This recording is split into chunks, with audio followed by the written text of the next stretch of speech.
Olá, queridos, graça e paz. Estamos ao vivo com a nossa Masterclass com o tema de hoje, Juízo Eterno.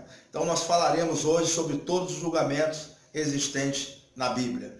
Estamos aqui agora testando a imagem, testando o som. Queria que você que já chegou aqui para a nossa live, desse o seu feedback, se está ok a imagem, se o som está tudo certo, tudo correto aí.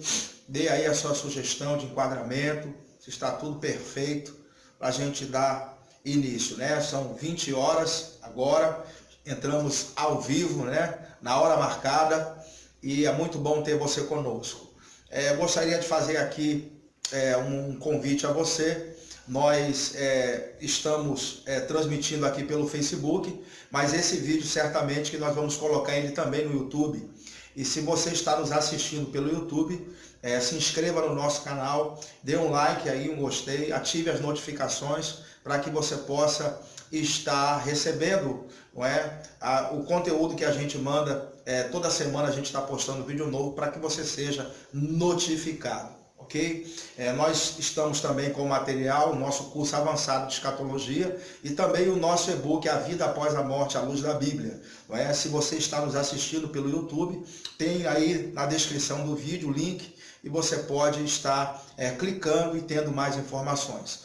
Por hora, enquanto o pessoal ainda não chegou na live, eu vou estar aqui já falando um pouco sobre esses dois materiais que a gente lançou. Nós entendemos que existe uma carência muito grande no corpo de Cristo no tocante a um bom material de escatologia. Temos muita gente, claro, boa, ensinando por aí, mas poucos fizeram um material assim, que você possa receber todo o conteúdo no conforto da sua casa, numa plataforma estável, um conteúdo online de qualidade. Temos o nosso curso avançado de escatologia, avançado porque a nossa ideia é tornar você um especialista no assunto de escatologia. Ali nós abordamos tudo no tocante à escatologia bíblica em videoaulas que variam de tempo. Você pode assistir quantas vezes você quiser. Uma vez que você pagou o curso, ele é todo seu, não é mensalidade. Nós dividimos o cartão de crédito em até 10 vezes, sem juros, para facilitar para você. E tem um link aí na descrição aí no YouTube, e se você está nos assistindo pelo Facebook, eu tenho aí, se você rolar bem para cima mesmo, as semanas anteriores, eu deixei um cartaz do curso avançado, para que você possa acessar, ok? Esse curso, ele realmente está muito bom. Nós guiamos você pela mão, te ensinando a verdadeira escatologia bíblica, ok? No final, você vai estar em condições de estar dando aula, seja numa igreja, seja em simpósio, em conferências. Você vai ser um especialista no assunto, essa é a nossa proposta. Ele conta também com conteúdo expansível, onde a gente vai estar atualizando sempre que Deus nos trouxer novidades. Também você conta com slides em 3D para que você possa estar dando aula usando o nosso material que a gente está usando no curso. A gente vai estar deixando também à sua disposição para você dar aula também na sua igreja. Ok? Quanto custa esse curso? É mistério. Se você quiser saber, você vai ter que clicar aí para poder saber o preço. Você pode dar um pulinho também no site. www.pastorantoniolira.com.br. Dê um pulinho lá no site também. Nós temos o curso lá no site para você ter mais informações, ok? Temos também o nosso e-book A Vida Após a Morte, à Luz da Bíblia, onde nós estamos abordando todos esses assuntos que nós falamos aqui. Nas aulas anteriores estivemos falando sobre o estado dos mortos, falamos sobre também todas as ressurreições e hoje estaríamos começando a falar sobre juízo eterno. Falaremos sobre os julgamentos, todos eles descritos na Bíblia, e também esse e-book ele fala sobre tudo isso. A diferença é que além de um conteúdo escrito, nesse e-book nós temos quase 4 horas de videoaulas, onde nós estamos esmiuçando o assunto A Vida Após a Morte. Também esse e-book conta com uma parte que fala como superar a dor da perda. A ideia é capacitar o crente ou o ministro do Senhor a estar aconselhando aquelas pessoas que tiveram uma perda recente, que perdeu um ente querido e está tendo dificuldade para superar a dor da perda. Tem 2 capítulos que falam sobre isso E, no geral, realmente é um livro muito útil para quem é ministro do Senhor e também para você que é estudante sério das Escrituras, ok? Nós temos também o nosso site, né? Você pode ir lá. Ali tem vários materiais grátis para você se edificar. Temos artigos variados. Também temos áudios, livros, né, que a gente deixou lá, grátis para você baixar, como as 3 chaves para se interpretar a Bíblia, é grátis. Você pode dar um pulo no site e baixar também esse livro, ok, irmãos? Então temos feito o possível aqui para estar transmitindo para os irmãos um conteúdo de qualidade que possa estar te ajudando na sua caminhada, na sua jornada, amém? Com Deus. Bom, nós estamos aqui já passaram-se 6 minutos, eu normalmente dou 6 a 7 minutos, antes de começar, para que você possa chegar até aqui e procurar pegar do começo. Então está conosco o nosso irmão Edilson, a nossa irmã Leda Costa, um abraço, irmã Leda, Daíse Bonfim, um grande abraço, irmã Daíse, Marcos Cidinha, Gilziane Bey, sempre está conosco, irmã Nélia, um grande abraço, irmã Nélia, Deus abençoe sua vida, Tatiana Peixoto, Tatiana, esposa do irmão Ulisses, sempre conosco aqui também em nossas lives, já é a figura carimbada, né? O nosso irmão Cleiton Mello, um abraço, Cleiton. Qualquer hora tu vem aqui fazer uma palhinha, varão, cantar uma de suas canções. O Cleiton é um ministro do Senhor, muito ungido, irmãos, e ele tem um CD gravado, onde ele fala sobre fé, ele canta sobre a comunhão com Deus, sobre a importância de se dar credibilidade à palavra de Deus. É um homem de Deus. E eu deixo aqui o convite, né, a queima-roupa, para que ele possa estar aqui conosco, fazendo uma palhinha em nossas lives. A gente vai estar marcando esse dia para que ele esteja aqui conosco e abençoando, né, coroando aqui a nossa live com a presença dele. O nosso irmão Biratã Cunha, um grande abraço também. Elton Lira, tem meu sobrenome, um grande abraço. Joana Diniz, um forte abraço, irmã Joana. Deus lhe abençoe grandemente. Nosso irmão Alisson, também um grande abraço, Alisson. Bom, algumas pessoas já estão chegando, outras ali o irmão está anotando. Já ele vai estar me passando, mas a gente vai começar o nosso estudo, não é? Porque temos um compromisso aqui com o horário e com as pessoas que já chegaram. Amém? Então vamos lá, sem mais delongas. O assunto de hoje é juízo eterno. Como eu disse, nós vemos aqui numa construção, nas aulas anteriores, nós falamos sobre o estado dos mortos, para você compreender para onde vão os mortos. Nas últimas 2 aulas, falamos aqui sobre ressurreição dos mortos, vimos todas as fases da ressurreição. E agora, hoje a gente vai falar sobre juízo eterno, sobre os julgamentos que vão ocorrer na Bíblia. É muito importante que meus amados irmãos, que têm dúvida, que têm perguntas sobre esse tema, a vida após a morte, que você possa colocar a sua pergunta aí, para enriquecer aqui a nossa aula, amém? Então anote aí, coloque a sua pergunta, faça para nós aí no seu comentário, e a gente vai estar respondendo, se Deus assim permitir. Glória a Deus. Então vamos lá. Eu queria ler com vocês o primeiro texto da noite. A doutrina juízo eterno faz parte do conjunto de doutrinas básicas alistadas ali na carta aos Hebreus, no capítulo 6, no versículo 1 e 2, lá no finalzinho, fala sobre ressurreição dos mortos e juízo eterno. Então faz parte de doutrinas básicas. Essas doutrinas eram ensinadas na igreja com muita frequência. Hoje em dia, quase você não vê ninguém ensinando essas coisas na igreja. Mas nós precisamos ter esperança, irmãos, saber que vai haver ressurreição dos mortos, entender que existe uma esperança futura, de nós termos um corpo de glória, entender os processos de julgamentos, o que são os galardões, como vai acontecer, não é, o processo ali do julgamento final no grande trono branco. É muito importante que a gente saiba essas coisas, certo? Então, que bom que você está aí, que você chegou e quer se inteirar sobre esse assunto. Então faz parte de doutrina básica aquilo que a gente vai estar trazendo aqui. Eu queria ler o primeiro texto da noite, está lá no livro de Jó, do capítulo 19, no versículo 25, que eu quero trazer para os irmãos a ideia de que o juízo eterno, ele é uma doutrina bem antiga, né? Já estava no Antigo Testamento, não é uma coisa do Novo Testamento. Isso já estava profetizado no Antigo Testamento. Como eu disse aqui na aula anterior, acredita-se que o livro de Jó é um livro mais antigo da Bíblia. Em cronologia não, mas em ordem de que foi escrito, acredita-se que ele foi o primeiro livro a ser escrito. Há essa visão. Se ele não é o mais antigo, então ele está entre os mais antigos. E lá já se falava na questão do juízo eterno. Pois eu sei que o meu Redentor vive, Jó 19, 25, e que por fim se levantará sobre a terra. E depois de consumida esta minha pele e minha carne, verei a Deus. Nota-se que Jó está falando aqui sobre o Redentor, falando sobre a segunda vinda de Cristo, e ele diz que esse Redentor vai se levantar sobre a terra, e que ele teria o seu corpo refeito.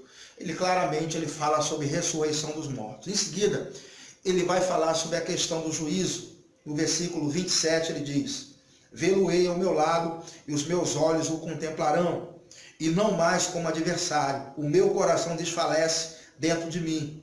Se disserdes como havemos de perseguir, e que causa deste mal se acha em mim, temei vós a espada, porque o furor traz os castigos da espada, para saber, diz que há um juízo. Então, imediatamente após a ressurreição dos mortos, sempre vai haver juízo. Jó já falava sobre a sua ressurreição e em seguida ele fala sobre juízo. Logo depois da ressurreição, em seguida, segue-se o juízo. Eu queria ler isso lá no Novo Testamento, em Hebreus, no capítulo 9, no versículo de número 27. Se eu estiver correndo aqui muito no estudo, você pode fazer um comentário aí para os irmãos me avisarem para eu ir mais devagar.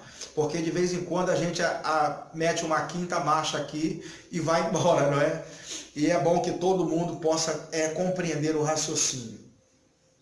Hebreus 9, 27, ele vai falar também para nós de que após a ressurreição segue-se também o juízo, assim como Jó nos trouxe essa noção.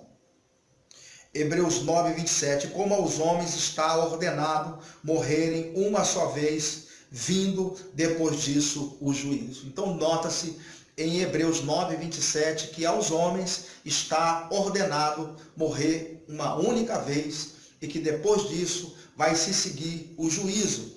Então não existe essa história de reencarnação. Nós abolimos essa ideia pelas Escrituras. Não tem como você viver, achar que Deus existe e não valorizar aquilo que Deus diz. Tem muita gente que crê que Deus existe. Muitas vezes está até dentro de uma igreja, acreditando que Deus existe.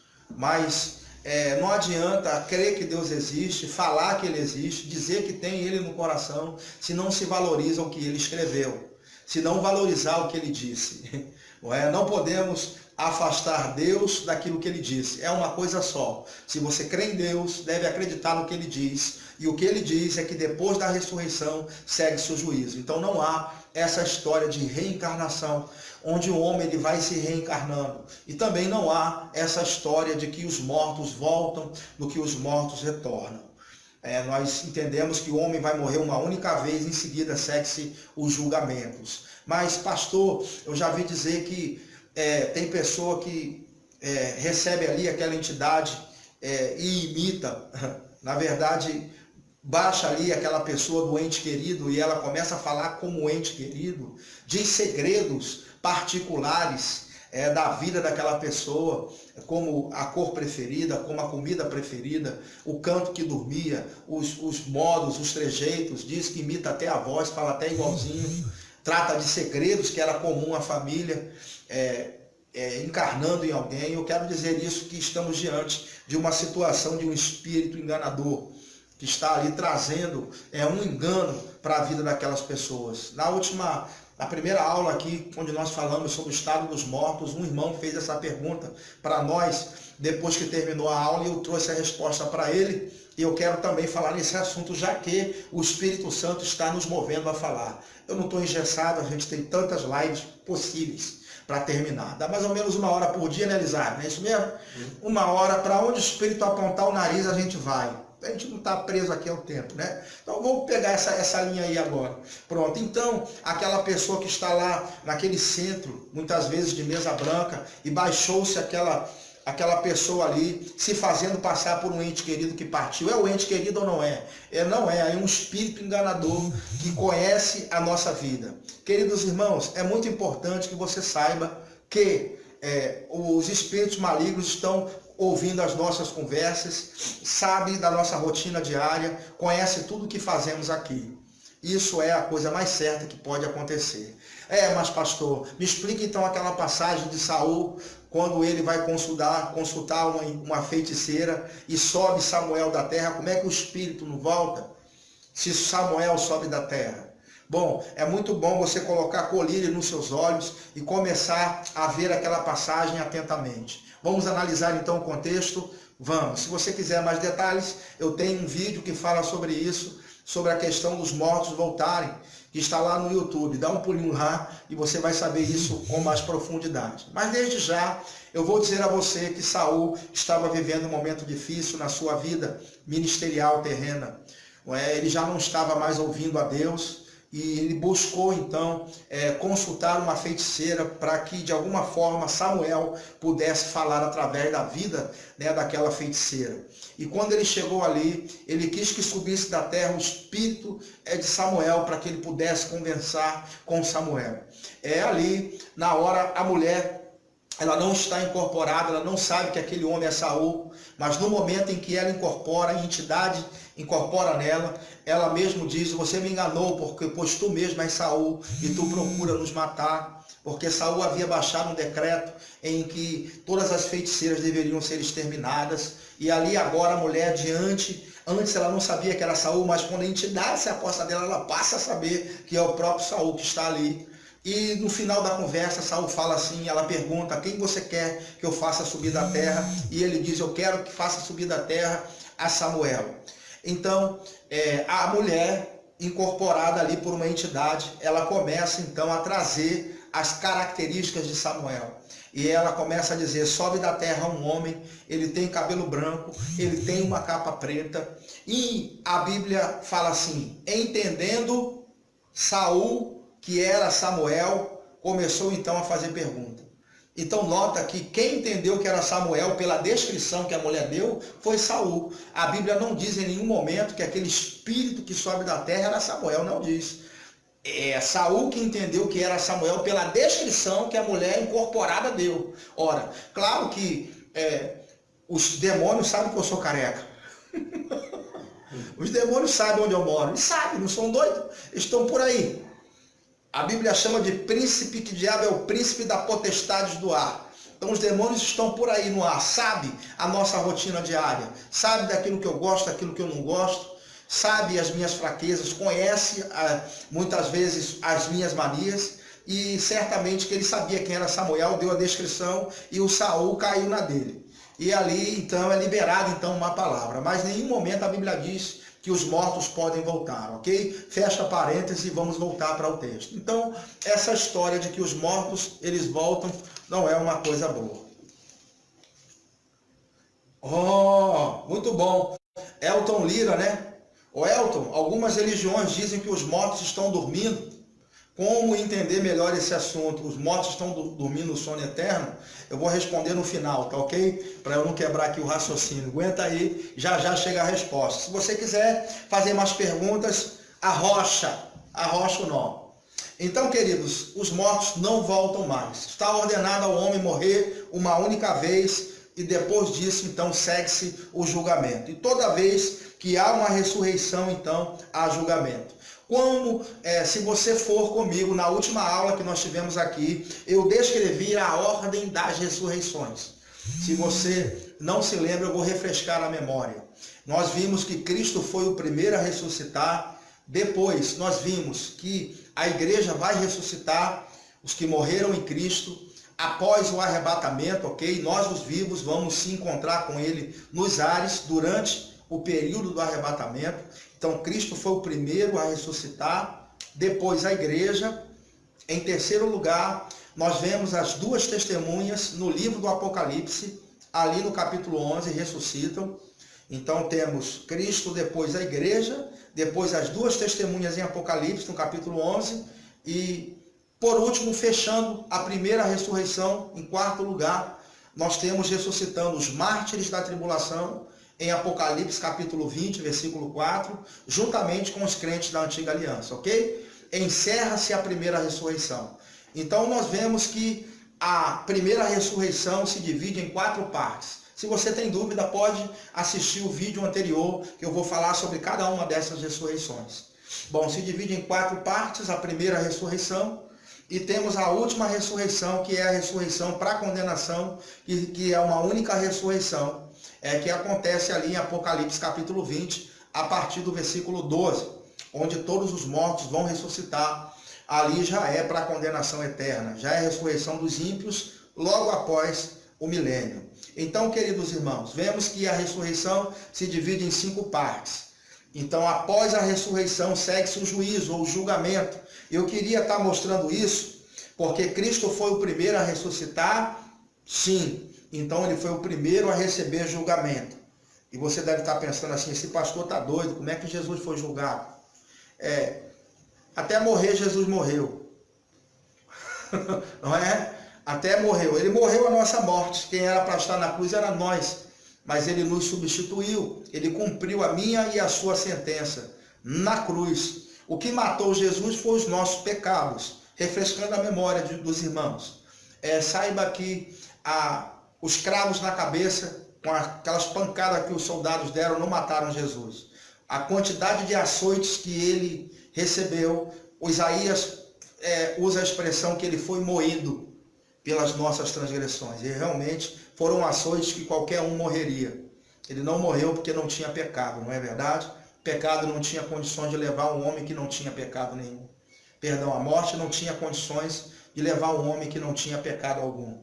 Jesus não tinha pecado, não morreu com os açoites, não morreu com a coroa de espinho na cabeça, nem um cara batendo assim. Aqueles espinhos eram grandes, capazes até de perfurar madeira. Perfuraram o crânio, acredito que sim, e ele não morreu, porque não tinha pecado e a morte estava de braços cruzados, impossibilitadas de levar a Jesus. Em seguida, ele foi colocado na cruz e os cravos nas mãos e nos pés, ele não morreu. Depois disso, o soldado, ele enfia aqui do lado, não é? Fere os órgãos internos enfiando uma lança. Jesus não morreu porque não tinha pecado nenhum. Ora, o nosso Cristo não tinha pecado nenhum, não morreu. Isso foi tão forte que o próprio Tomé disse, não acreditando na sua ressurreição, Tomé chegou a dizer, se eu não ver o cravo e se eu não ver o furo do lado, de forma nenhuma eu crerei, porque foi muito forte. Jesus não morreu com essa furada.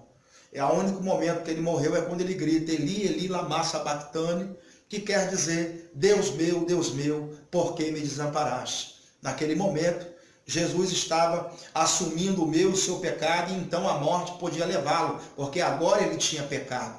Qual o pecado de Jesus? Levar o nosso, né? Ele só pôde ter pecado depois que ele absolve o meu e o seu pecado, aí sim a morte tem legalidade para levá-lo. Então ele cumpre a nossa sentença, ele próprio passa a inocência dele para mim e para você. Então ele nos substituiu na cruz, levando os nossos pecados, meu pecado matou verdadeiramente, e ele passa a inocência dele para mim. Não apenas isso, me substitui na cruz, ele também desce até as regiões inferiores da terra, e lá também ele cumpre a minha e a sua sentença, lá no lugar de tormento. Lá onde aquele rico estava, ele foi para o lugar de tormento, foi contado entre os transgressores. Eu queria te mostrar esse momento onde ele foi julgado, cumprindo a minha e a sua sentença lá embaixo, nos substituindo lá também. Substitui a mim e a você na cruz e também lá embaixo. Jesus nos substitui.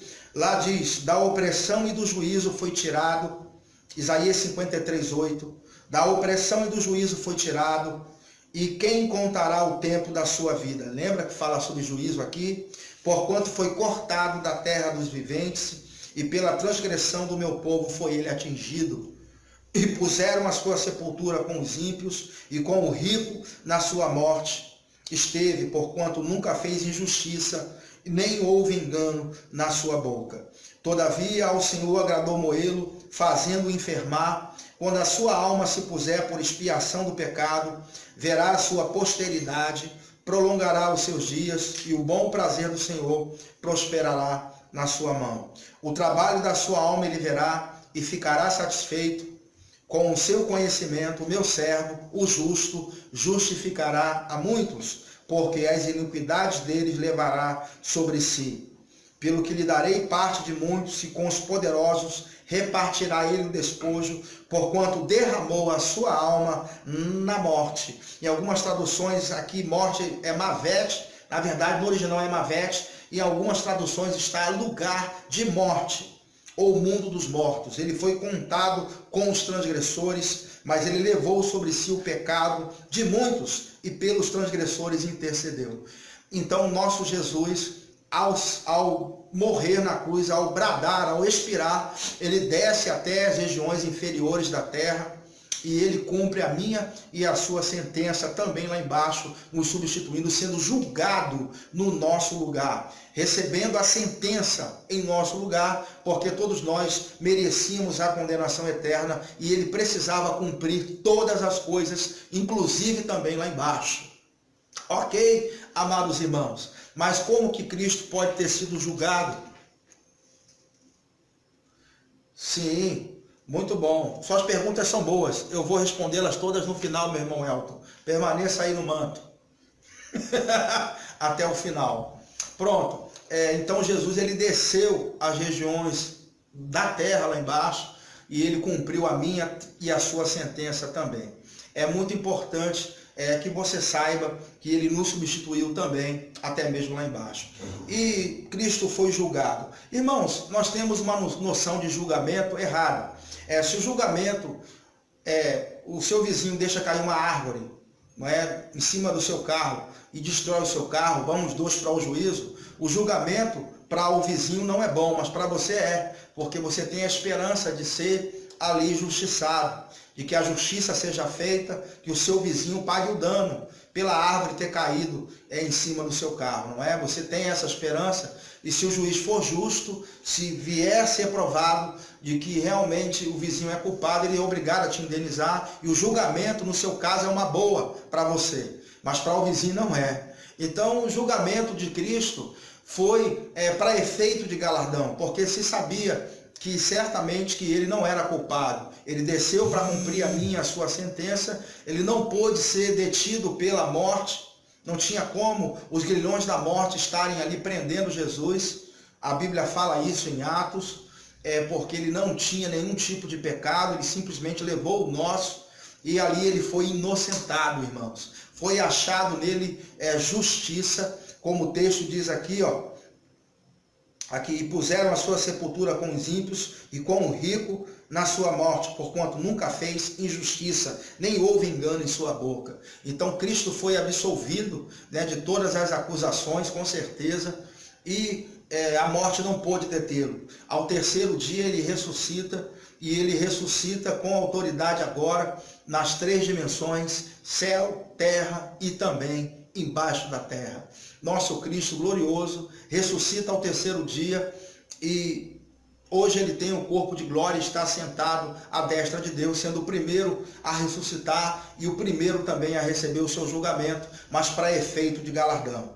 Julgamento aqui não era para efeito de condenação, seu julgamento foi para efeito de galardão. A substituição foi uma situação de substituir a mim e a você na questão condenatória, que precisaríamos descer, mas durante o seu julgamento foi achado nele inocência. Eu queria mostrar para você que a morte não pôde detê-lo em Atos 2:23, a este que foi entregue pelo determinado conselho e presciência de Deus, vós matastes, crucificando pelas mãos de Nicos, a qual Deus ressuscitou, rompendo os grilhões da morte, pois não era possível que fosse retida por ela. Aleluia! Cristo ressuscitou porque a morte não pôde descer. Então Cristo desceu. O irmão pode continuar provando? Posso. Mateus capítulo 12, versículo 40. Pois como Jonas esteve 3 dias e 3 noites no ventre do grande peixe, assim estará o Filho do Homem 3 dias e 3 noites no seio da terra, ou no coração da terra. Então Cristo ele desceu para cumprir a minha e a sua sentença. Se você ainda estiver desconfiado, pensando que eu estou inventando que Cristo desceu às regiões inferiores da terra ou não, vou te dar o tiro de graça. Efésios capítulo 4, versículo 8, diz assim: por isso foi dito, subindo ao alto, levou o cativo o cativeiro e deu dons aos homens. Ora, isto ele subiu, que é, senão que também desceu às partes mais baixas da terra. Aquele que desceu também é o mesmo que subiu, muito acima de todos os céus, para cumprir todas as coisas. Então Cristo desceu às regiões inferiores da terra. Vou dar mais um versículo de lambuja aí. 1 de Pedro 3,18 diz assim: porque também Cristo morreu uma só vez pelos pecados, o justo pelos injustos, para levar-nos a Deus, sendo na verdade morto na carne, mas vivificado no Espírito, no qual também foi e pregou aos espíritos em prisão. Então Cristo desceu para pregar aos espíritos em prisão. Se você tem dúvida de quem sejam esses espíritos, dê um pulo lá no YouTube, tem um vídeo lá meu, também no Instagram, no IGTV, quem são os espíritos em prisão que Cristo pregou. Ali a gente vai estar falando sobre esse assunto com muita calma, com muita tranquilidade, com muita propriedade. Ok, então não temos dúvida que Cristo cumpre a minha e a sua sentença e é o primeiro a ressuscitar dentre os mortos. Vamos agora trazer aqui um relax. Vamos falar sobre o Salmo 22, o Salmo 23 e o Salmo 24. Essa sequência de salmos mostra a crucificação, mostra a descida de Cristo às regiões inferiores da terra e também mostra a entrada de Cristo triunfal na glória. Afinal de contas, ele foi o primeiro a se manifestar diante de Deus, entrando no tabernáculo verdadeiro. E você sabe que o que Moisés fez e aquilo que era feito no templo de Salomão, onde tinha o átrio, o lugar santo e o santo lugar, era só uma figura ou um modelo do verdadeiro que tinha no céu. Todo mundo sabe disso. Se você não sabe, leia a carta aos Hebreus e lá vai falar sobre essa questão de que Moisés fez um modelo que era igual ao modelo que tinha no céu. E Cristo, como sumo sacerdote, ele precisava apresentar não sangue de animais, mas o seu próprio sangue derramado no tabernáculo verdadeiro no céu. Ele faz isso quando ele se apresenta a Deus. E ele fez isso? Fez. Você pode ler lá em Hebreus que ele se apresentou uma única vez nesse tabernáculo verdadeiro para efetuar eterna redenção. Aleluia. Cristo é cabra macho. Aleluia. Homem de Deus. Cristo eu admiro demais.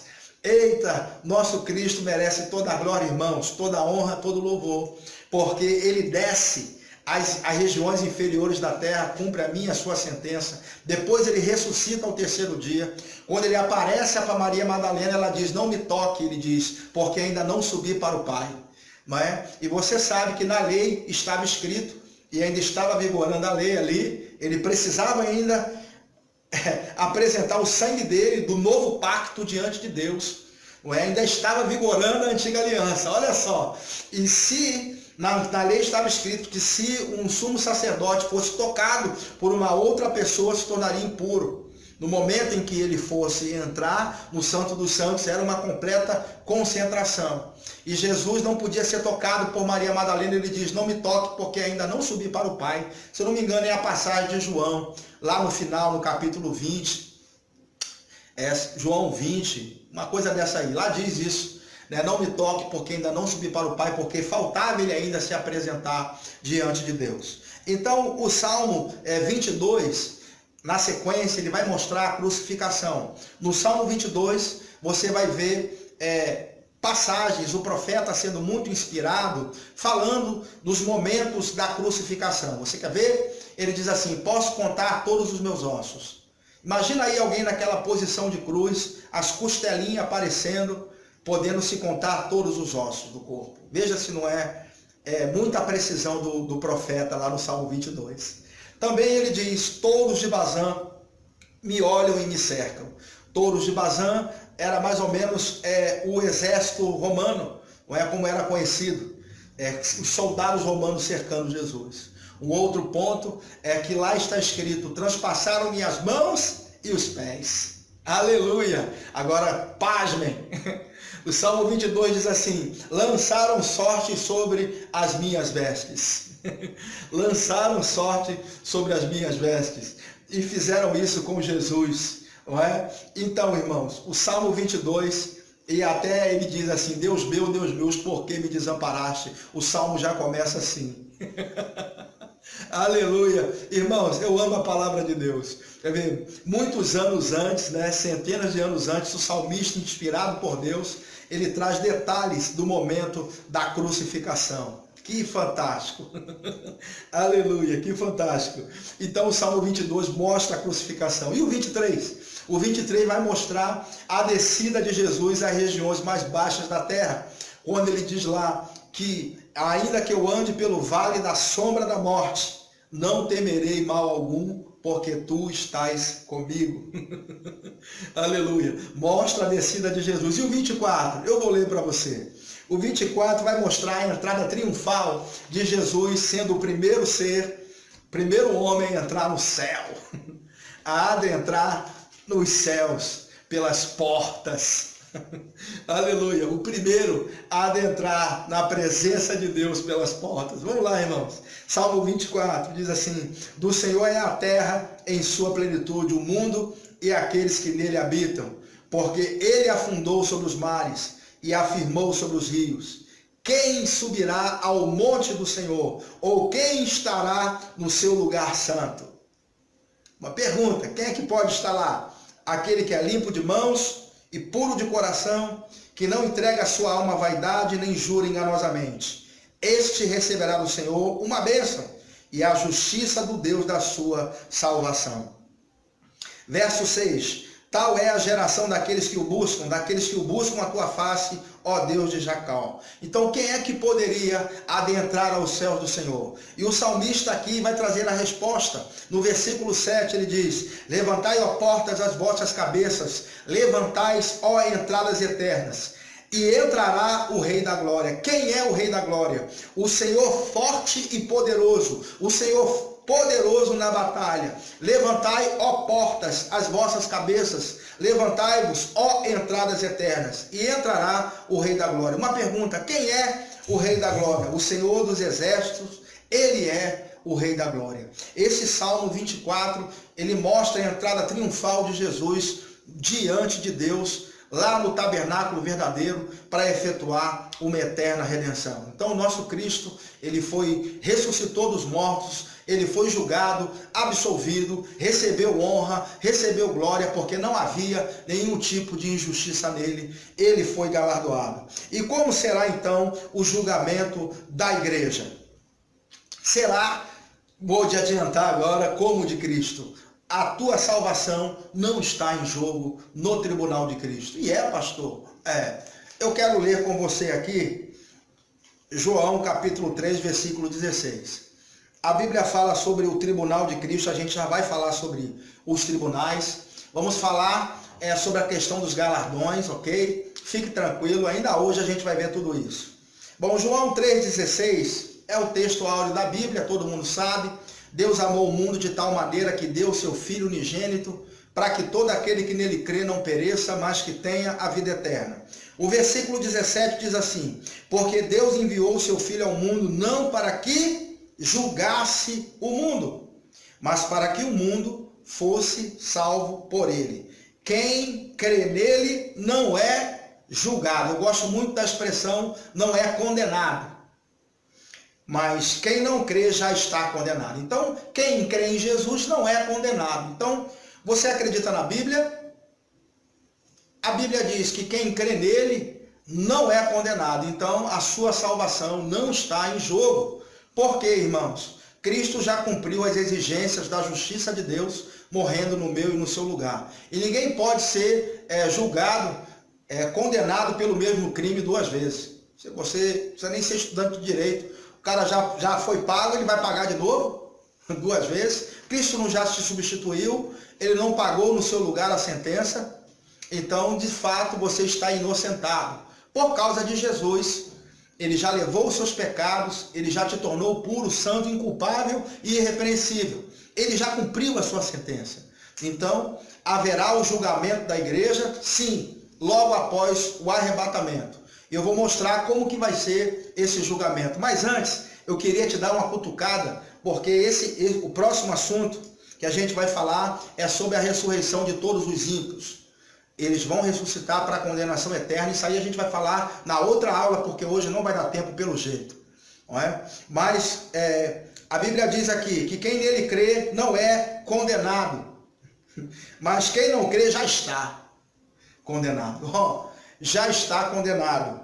Porquanto não crê no nome do unigênito Filho de Deus. Olha, se já estão condenados, por que então vai ter julgamento do grande trono branco? Se já estão condenados. E fizeram essa pergunta numa aula que eu dei no início, quando eu estava aprendendo escatologia, eu não soube a resposta, mas depois de um tempo chegou e eu vou dar essa resposta lá na próxima aula, ok? Fica aí para a próxima segunda-feira. Mas vamos então falar sobre o julgamento da igreja. Vamos lá. 2 Coríntios capítulo 5, versículo 10. Diz assim: porque é necessário que todos nós sejamos manifestos diante do tribunal de Cristo, para que cada um receba o que fez por meio do corpo, segundo o que praticou o bem ou mal. Então, é necessário que sejamos manifestos diante do tribunal de Cristo, para que cada um receba o que fez por meio do corpo, segundo o que praticou o bem ou mal. Ó, a palavra tribunal aqui, essa palavra no original grego é bema. Não é? A palavra bema, ela remete aos Jogos Olímpicos. Na época dos Jogos, se uma pessoa conseguia vencer as provas e se chegasse ali entre os primeiros, ela ia para um lugar chamado bema, chamada plataforma elevada. No original, bema significa plataforma elevada, ou lugar de galardão. Então, o bema, aqui, tribunal aqui, não é para efeito de condenação, e sim para efeito de galardão. Porque na época dos jogos, a pessoa que ia para o bema, para o tribunal aqui, para a plataforma elevada, ela iria para o pódio, nosso famoso pódio. Não é? Então, essa pessoa recebia, na época, isenção de impostos, tinha lugar de privilégio, de destaque para assistir os jogos o resto da vida. Muitos recebiam grandes quantias em dinheiro, recebia também o louro da vitória, recebia premiações. Então, bema aqui é tribunal de galardão, ou plataforma elevada, ou lugar de galardão. Não, então a sua salvação não está em jogo. Vou botar você para pensar.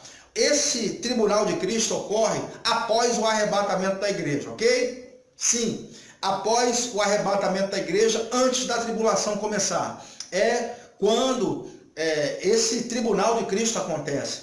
Deixa eu dar uma notícia para você. Se você está no tribunal de Cristo, você já está salvo. Porque se Deus que você não tivesse entre os salvos, você ficaria para a tribulação. Ok? Ora, se você não estivesse, se você foi arrebatado, é porque você está salvo. Ele ia arrebatar quem não está salvo? Dá um minutinho para tu pensar. Se você está no tribunal de Cristo, é porque você já está salvo, meu amado. Mas eu vou ainda melhorar, tá bom? Para aliviar a sua consciência, a sua ideia, eu vou ler aqui um outro texto, que é o texto de 1 Coríntios capítulo 3, a partir do versículo 11. Nós estaremos falando aqui, provando que realmente a tua salvação está garantida. Está garantida por quê? Ora, irmãos, se Jesus te salvou, a salvação não é pelos méritos humanos, não é pelas obras, é pela fé. Efésios 2,8 diz que pela graça você é salvo por meio da fé. Né? Isso não vem de vós, é dom de Deus, não vem das obras para que ninguém se glorie. Então a salvação é um presente. Ora, se você está andando nessa terra, o Espírito está dentro de você, você é salvo. Jesus veio e te arrebatou, tu foi para o tribunal de Cristo. Como que a tua salvação está em jogo? Como que você vai ser jogado no inferno? E um irmão, uma vez, a gente estava num lugar, eu estava num lugar, o irmão falou assim, não, no dia do tribunal, Satanás vai estar lá acusando. Não existe nenhum lugar na Bíblia que diz isso. Eu perguntei a ele, varão, onde está escrito isso? Ele falou, meu pastor falou. Eu falei, rapaz, mas eu não disse onde está escrito não, ele citou, e eu acredito no meu pastor. Eu falei, amém, meu irmão, mas eu prefiro acreditar mais na Bíblia. Vamos ver aqui? Aí eu li esse texto com ele, que demonstra que não tem Satanás nenhum ali para acusar. E que se você está no bema de Deus, você está salvo. Quer ver? Vamos confirmar? Vamos lá. 1 Coríntios 3,11 diz assim, porque ninguém pode lançar outro fundamento além do que já está posto, o qual é Jesus Cristo. Então Jesus é o fundamento. Se alguém sobre este fundamento levanta um edifício de ouro, prata, pedras preciosas, madeira, feno, palha, a obra de cada um se manifestará, pois aquele dia a demonstrará, porque será revelada no fogo, e o fogo provará qual seja a obra de cada um. Então, a Bíblia está falando que naquele grande dia, a obra que cada um fez, quando estava no corpo, ok? Ela vai ser provada, para saber se foi com a motivação certa. Eu quero mostrar para os irmãos, através desse texto, que Deus não está preocupado com a quantidade de obra que se faz, e sim com a qualidade de obra que se faz.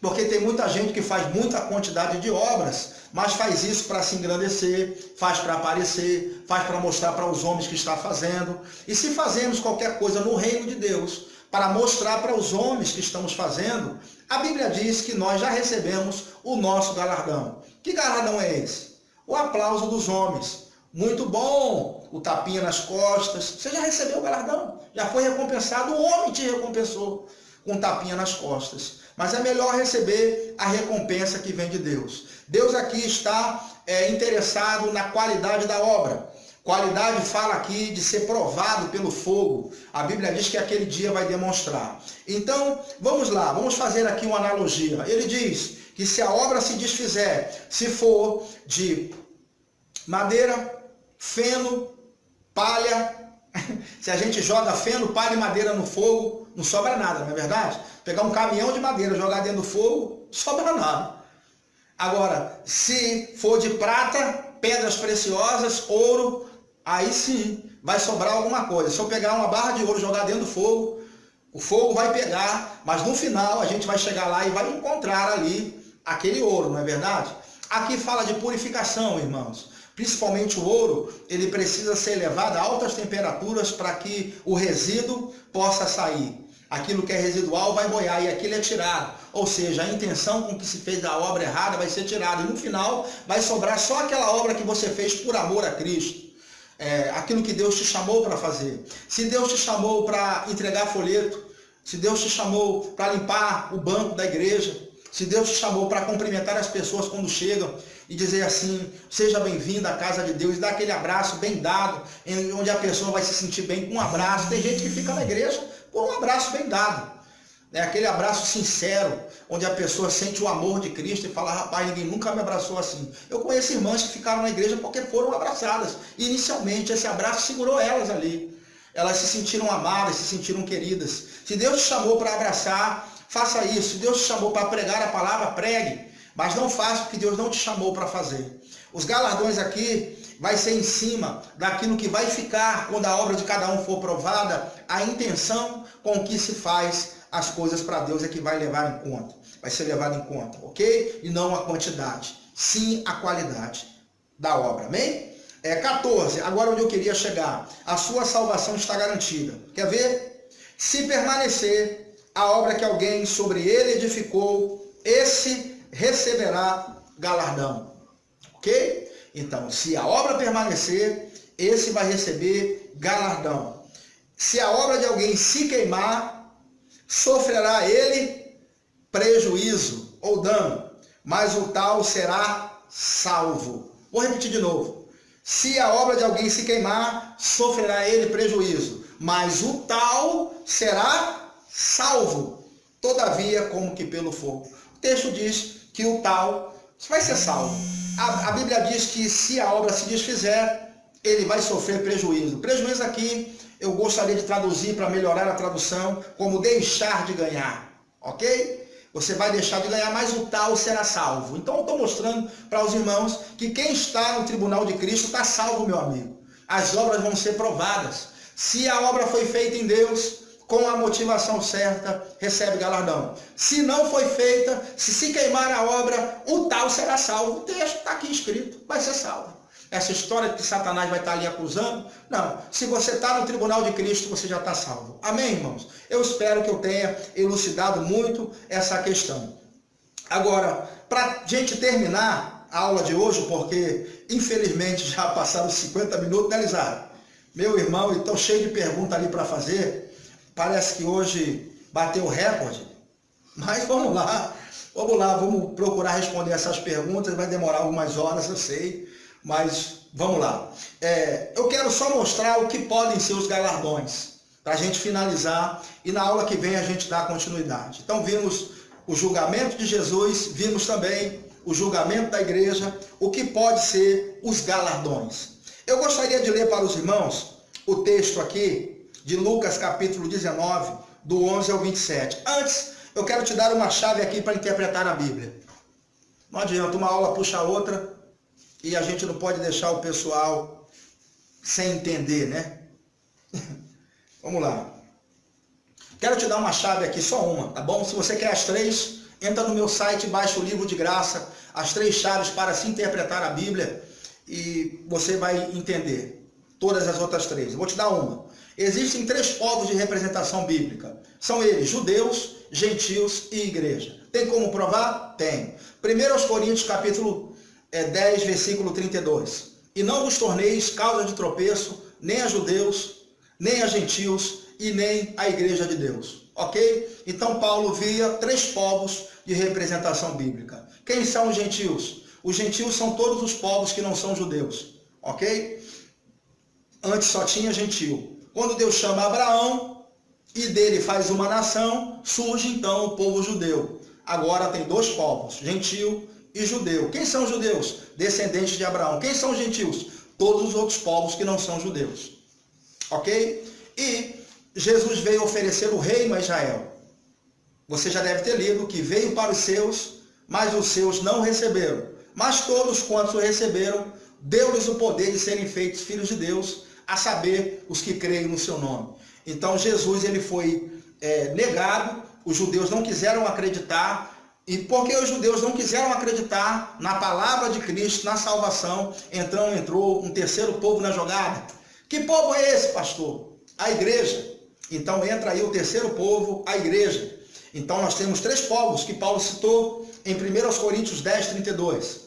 Gentio, judeu e igreja, ok? Diante do que eu falei, vamos ter a ideia de que quem é a igreja, quem aceitou a Cristo, quem é gentio, todos os povos que não são judeus. E quem é judeu? Judeus são os descendentes de Abraão. Tranquilo? Tem uma forma do gentio se tornar igreja? Tem, aceitando a Cristo. Tem uma forma do judeu se tornar igreja? Tem, aceitando a Cristo. Então nós temos aí 3 povos. Por que é importante? A gente vai separar aqui nesse texto para falarmos sobre os galardões. Lucas capítulo 19, versículo do 11 ao 27, diz assim: ouvindo eles isso, prosseguiu Jesus e contou uma parábola, visto está ele perto de Jerusalém, e pensarem eles que o reino de Deus se havia de manifestar imediatamente. Disse, pois, certo homem nobre partiu para uma terra longínqua, a fim de tomar posse de um reino e depois voltar.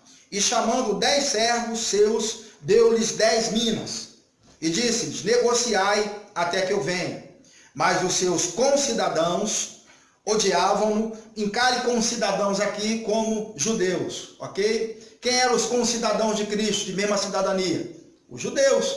Jesus era judeu? Sim. Jesus não era gentio. Ele era o quê? Judeu. Até aqui a igreja não existia ainda, ok? Vamos lá. Então ele chamou os seus concidadãos, ou seja, os seus judeus que odiavam-no, enviaram após ele uma embaixada dizendo, não queremos que este homem reine sobre nós. Lembra que eu falei que Jesus ofereceu o reino aos judeus e eles disseram, não queremos que você reine sobre nós. Então Jesus começou a ser pregado entre os gentios. E os gentios aceitaram a pregação e se tornaram igreja. Mas os judeus rejeitaram. Então Jesus aqui está falando dele mesmo. E que houve uma rejeição por parte dos judeus ao seu governo.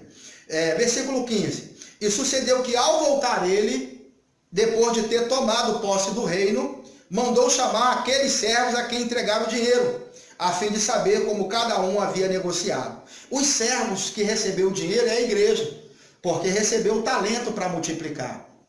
Certo? Apresentou-se, pois, o primeiro e disse, Senhor, a tua mina rendeu 10. Na verdade, eles receberam a mina para multiplicar, porque essa parábola aqui é diferente da parábola dos talentos. Na parábola dos talentos, aquele que não multiplicou, ele é jogado nas trevas exteriores, onde ali houve choro e ranger de dentes.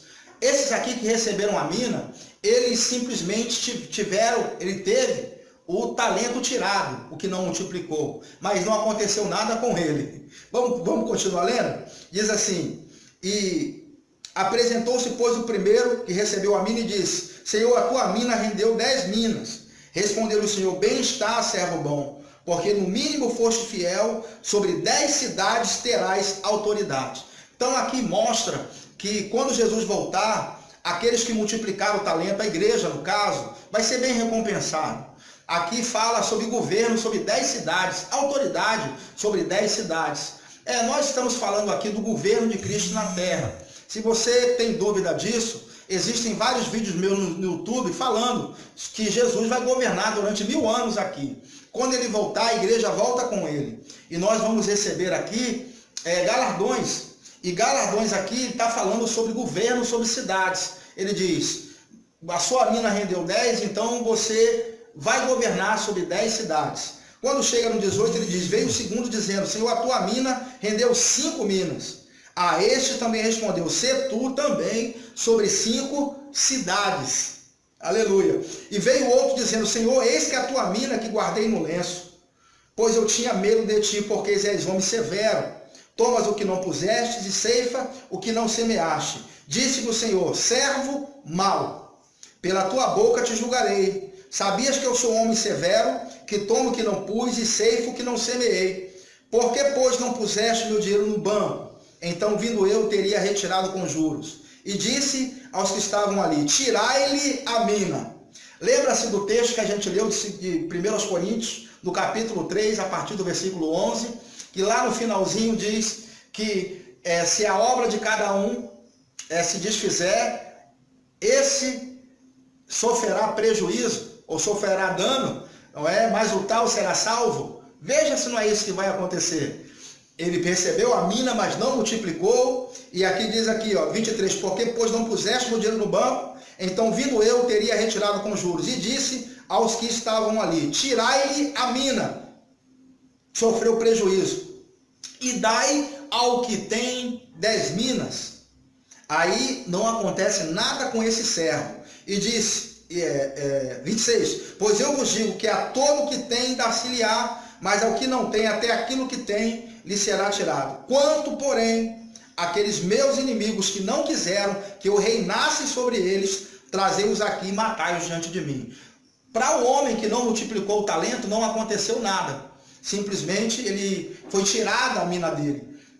Paralelo com o texto de 1 Coríntios 3, nós percebemos que ele sofreu prejuízo, perdeu a mina, não é? Mas ele não foi jogado nas trevas exteriores, não foi justiçado, não perdeu a salvação, não é? Agora, aqui mostra que quem multiplicou a mina teve governo sobre cidades. Então eu creio que os galardões são governos, autoridade que vai ser dada a nós. Afinal de contas, Cristo vai governar. Quem sabe você não vai ser o prefeito de Parnamirim, ou você vai ser o governador do Rio Grande do Norte, ou o presidente da República. Depende muito de como você está se movendo nesse reino. Eu não queria deixar só esse texto, porque eu preciso de 2 textos para fundamentar uma doutrina. Eu não ensinei isso até que eu descobrisse esse outro texto aqui, Apocalipse 2:26 vai confirmar que os galardões e a autoridade que a gente vai receber sobre as nações. Apocalipse 2:26 diz: ao que vencer e guardar até o fim as minhas obras, eu lhe darei autoridade sobre as nações. Pronto. Prego batido e ponta virada. Então eu acredito que os galardões são autoridades no reino que está por vir. Ok, amados irmãos, eu vou dar aqui a pausa agora e vou responder as perguntas. Tem muita pergunta ali. Se fosse você, eu ficava até o final, hein? Não saia não. Chegou mais gente aqui para a aula. Uma benção hoje, né, varão? Foi manto, né? Glória a Deus. Então, amados irmãos, eu termino aqui essa primeira aula sobre o juízo eterno. Na aula que vem nós estaremos falando sobre o julgamento dos crentes da antiga aliança, dos mártires da tribulação, e vamos falar sobre o grande trono branco, o juízo final. Vamos falar sobre os livros que vão ser abertos, quem é a pessoa que vai estar julgada no trono, se eles já estão condenados, como a gente leu, por que vão ser julgados os ímpios, quando vai ser esse julgamento. Então tem muita coisa boa para a gente ver na próxima aula, ok? Ao terminar esse vídeo, te peço um grande favor e você possa compartilhar ele com o máximo de pessoas que você puder, porque as pessoas precisam ter acesso a esse conhecimento, assim como você teve.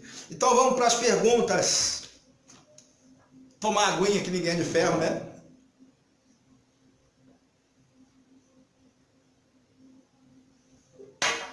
Vamos lá.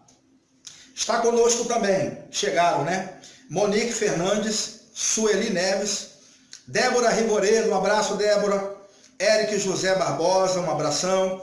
Marcos Pedro Simplício, Adriana Melo, aleluia. Baratos Bike, meu irmão João, esposo de Adna. Um abração, João. Deus abençoe sua vida de Adna. Estou muito feliz aí com o progresso de Clefe nas Forças Armadas, é um grande orgulho para nós. Ver um menino tão batalhador que estudou tanto, seguindo a carreira militar. Ele merece, estudou, passou e vai seguir a carreira. Adeilson Bento aqui, aleluia, de Pernambuco. Um grande abraço, meu irmão Adeilson, ali da Igreja de Vila Popular. Grande abraço ali para o pastor Aldemir, nosso amado amigo. Itamar Bezerra, Francimar da Silva, Norma, irmã Norma, um abração. Marcos Cidinha, Lindenberg Oliveira, Gorete Santos, Xande Alexandre, Ivanildo Oliveira, meu irmão Ivanildo, um abração. Vanessa, Maurício Faria, Nilson Diniz, nosso amado irmão Nilson, é gente, hein, varão? Eviva Impressão, também está conosco. Adna Varela, esposa de João, Paula Adriana, Luiz Augusto Vieira, Ranieri Firmino, abração, Ranieri. Manu Silva, Laila de Oliveira, Luzinete Sá, Ivali Martiniano, Sougueri Cristina, Everton Santos, José Varela Júnior, nosso irmão Pastor Varela, um grande abraço. Ana Paula Silva, Yolanda Honorato, Luana Soares, Ranilson, um abração. Pastor Fabiana Cioli, um grande abraço. Mayra Brandão, Thaís Camargo, Aninha, Sérgio Sila, Apóstolo Alexandre, um grande abraço, meu amado irmão Apóstolo Alexandre. Rosângela Diniz, Flávio Índio, um grande abraço, meu irmão Flávio, da comunidade Caminho da Fé. Deus abençoe sua vida grandemente. Clarinaldo Albuquerque, rapaz, é gente aí, ainda tem mais gente chegando aí, né? Bom, esse vídeo vai estar aí para você poder. João Vanderlei, é o Toscano, né? Ô, João Toscano, um abraço. Jaqueline Soares, esposa do pastor o Ayrton. Um grande abraço, irmã Jaqueline. Deus abençoe, Ayrton, né? Um grande abraço, Jaqueline. Deus abençoe sua vida e ministério. Vamos para as perguntas. Aleluia. Dessa vez tiraram os atrasos. Vamos lá para a primeira, né? Algumas religiões dizem que os mortos estão dormindo. Como entender melhor esse assunto? Os mortos estão dormindo, sono eterno? Elton, rapaz, é lá de Portugal esse varão aqui. É o pastor Elton. Pastor Elton, obrigado aí pela pergunta, diretamente aí de Portugal. Obrigado por nos acompanhar aqui, a nossa live. E, queridos irmãos, é o seguinte, eu trato desse assunto, nós temos lá no nosso YouTube vários vídeos falando sobre a questão do estado dos mortos. Eu postei um até essa semana aí. Se você for subir a barra de rolagem para cima, há 3 semanas atrás, nós falamos aqui nesse assunto. Mas para você que está chegando agora e quer a resposta, então vamos lá. Queridos irmãos, não tem a questão do sono da alma, por quê? Vamos para o texto de maior polêmica, que é o texto de Lucas capítulo 16, a partir do versículo 19, onde ali, em algumas traduções da Bíblia, o tradutor colocou parábola do rico e Lázaro, botou parábola sendo tendencioso, porque ali não é uma parábola, irmãos, ali é uma história que aconteceu de verdade. Por que não é uma parábola? Porque uma parábola, Jesus quando ia dizer, ele dizia, eu vou dizer a vocês uma parábola. Ou então ele dizia, o reino dos céus é semelhante a... E aí ele começaria a citar, não é, a parábola. Mas o texto começa diferente. Começa assim, ora, havia um homem rico que se vestia de púrpura e linho finíssimo, e todos os dias se banqueteava esplendidamente. Olha, o texto começa assim, ora havia, uma afirmação. É como começa o livro de Jó. Se esse é uma parábola, o livro de Jó também talvez seja, que a gente sabe que não é. Se nós identificarmos isso como uma parábola, temos que identificar o livro de Jó como uma parábola, e não é. O livro de Jó começa assim: ora, havia na terra de Uz dos caldeus um homem chamado Jó. É o mesmo enunciado. Então, por isso aí, já seria motivo suficiente para eliminar a opção de parábola nesse texto. Mas eu vou dar o tiro de graça. Vamos lá. Não é parábola também por outro motivo. Jesus nunca deu nomes a pessoas em parábola. Nunca deu. Você pode observar todas as parábolas, não tem nomes. E ali o texto de Lucas 16, lá a partir do versículo 19, aparece nomes de Abraão, aparece o nome de Moisés, Lázaro. Então nós vemos que não é uma parábola nem aqui e nem no exército do Paraguai. Nem aqui e nem na China, aquilo não é uma parábola. Por que tentar invalidar esse texto? Porque ali existe riqueza de detalhes de que os mortos estão conscientes. Isso aí acaba com a doutrina do sono da alma. Eu vou deixar para dar o tiro de graça em mais dois textos, tá bom? Mas vamos tratar esse primeiro. Vamos lá. Ali diz que aquele homem morreu e ele foi sepultado.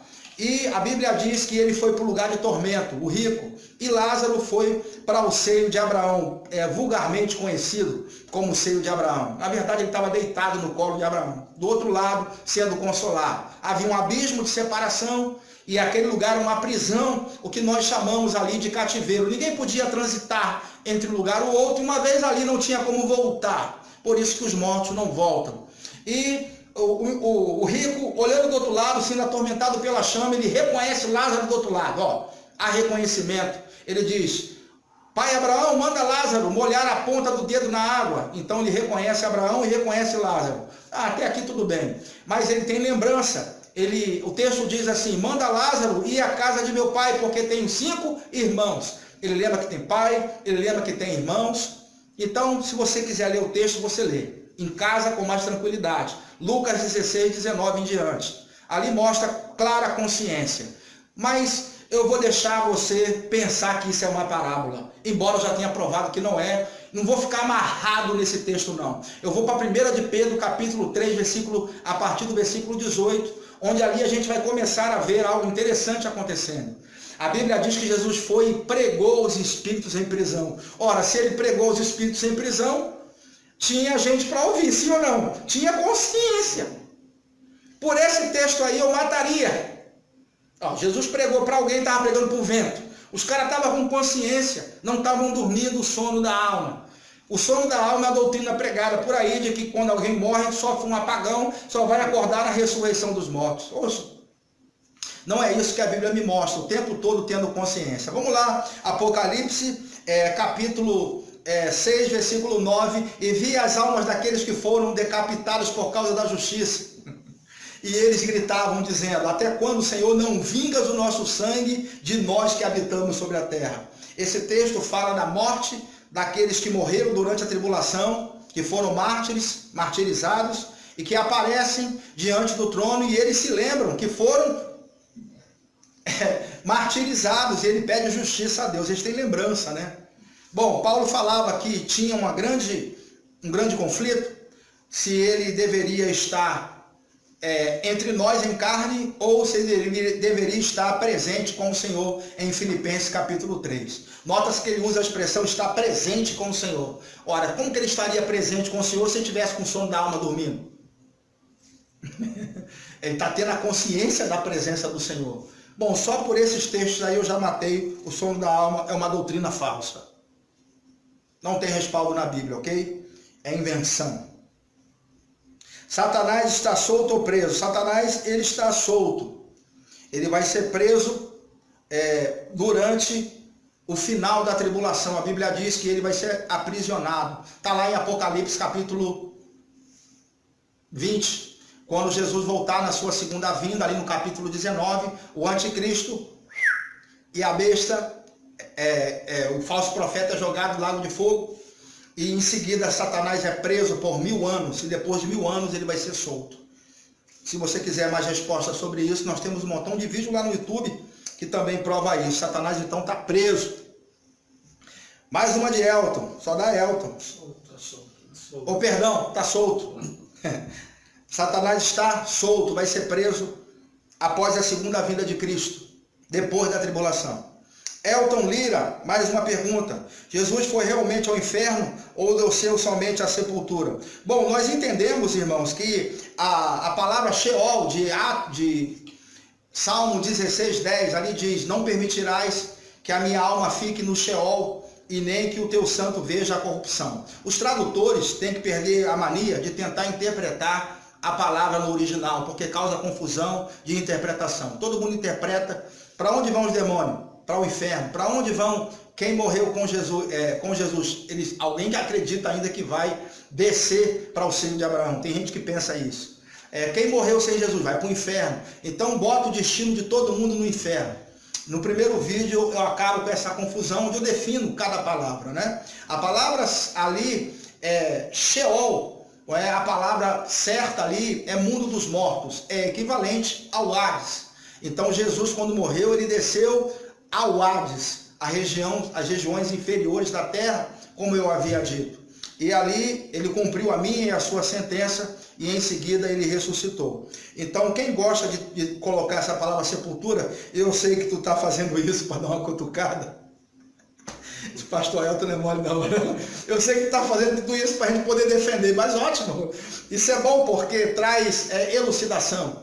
Para quem gosta de estudar esses assuntos, são bem interessantes, não é? Existe uma palavra certa para sepultura que agora me ocorreu, eu me esqueci dela. Mas tem uma palavra certa para túmulo, para sepultura. Sheol ali é mundo dos mortos. Amém? Ô Elton? Mais uma dele. Como explicar Eclesiastes 9:5? Quando diz que os mortos sabem de nada, que não tem lembrança alguma. Em Lucas 16 fala que o rico tinha lembrança. Como entender? Terão ou não lembrança? É muito importante a gente explicar Eclesiastes 9:5. Boa pergunta, Elton. Porque muita gente às vezes traz, né, essa pergunta para nós. Eclesiastes capítulo 9, versículo 5, está numa antiga aliança, onde a revelação ela não era plena. A gente entende sobre a revelação progressiva. Não é? A Bíblia se completa um texto com o outro. Quando ele quis dizer que o morto nada sabe, ele estava falando num contexto onde os homens deveriam trabalhar e viver o possível nessa vida, porque depois não teria mais obra nenhuma a fazer. É nesse contexto que ele estava querendo dizer. O morto não sabe de nada, sofre um apagão, não. É tudo em cima de um contexto sobre a brevidade da vida, sobre o se aproveitar a vida aqui, porque depois que terminar aqui, até que ele diz que no mundo dos mortos não tem obra nenhuma a fazer, ele completa do texto. Está dentro de um contexto onde a gente deve se aproveitar ao máximo aqui. Mas aqui não está querendo dizer que nada sabe, ou não tem nenhum tipo de conhecimento, até porque eu já provei por vários versículos que o sono da alma não existe e que os mortos têm consciência e também têm lembrança. Se não tem lembrança, como vão ser julgados? Vai ter julgamento, vai ou não vai? Se não tem lembrança, como é que alguém vai ser julgado por um juiz com amnésia? Chega lá e juiz, não sei de nada não. Ele vai dizer, rapaz, leva pro Pinel. Vai ser absolvido, cara. Todo mundo. Se não tem lembrança, é melhor ser absolvido. Então, essa questão aqui está resolvida. Os mortos estão completamente conscientes, como já provado. Pastor Varela, é certo afirmarmos que Jesus morreu por todos os homens e pagou o preço de todos, mas quando chegou nele, não havia pecado e a morte não podia detê-lo? Vou ler de novo para ver se eu pego o que Varela está querendo perguntar. É certo afirmarmos que Jesus morreu por todos os homens e pagou o preço de todos, mas quando chegou nele não havia pecado e a morte não podia detê-lo?